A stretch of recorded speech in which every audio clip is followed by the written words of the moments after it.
There's a question that I've seen on Reddit and that I've been asked before, and honestly, a question I've asked myself in the past, and that is, should I specialize?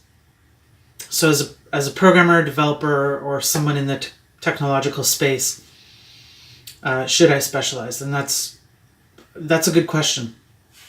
I think the answer is pretty straightforward, so this will probably be a short video. Yes. It's not a blanket answer, but I think for the most part, yeah. I think it is good to specialize.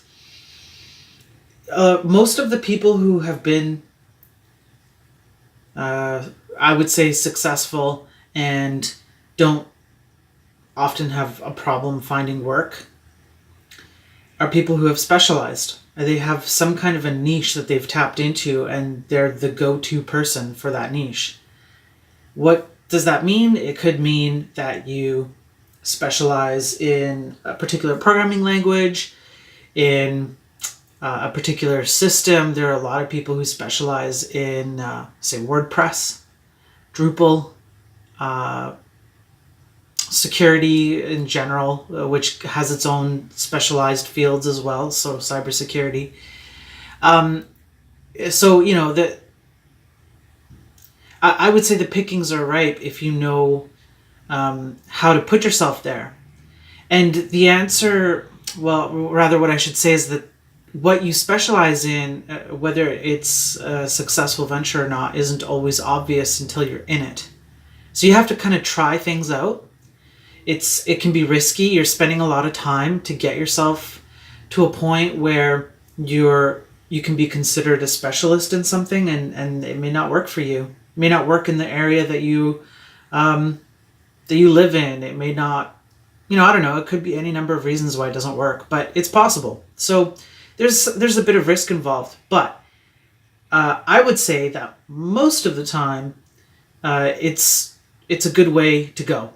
And there are scenarios where that's not true, and I would say those scenarios are typically when you're at like a higher level of an organizational structure as someone in a lead role. So if you're a tech lead, if you're an architect, a technical architect, if you're a CTO, you're probably not a specialist of anything. You're probably more of a jack of all trades, so that you can pick up some kind of a document or a system, you can read it, you can get the sense of it, and you can decide what the best path is for the company or for your development team or whatever the case might be. Like I said at the beginning, being a specialist isn't the answer to every job in the technology space, but sometimes you can't be. But I do feel like for the most part, you will have a lot of success if you can specialize.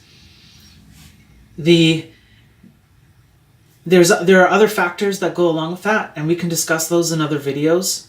So like, for example, let's say that you specialize in WordPress, like you put the time and effort to get there. And hey, I'm great at WordPress now. Well, now what do I do? How do I become that go-to person for WordPress or whatever it is that you've specialized in?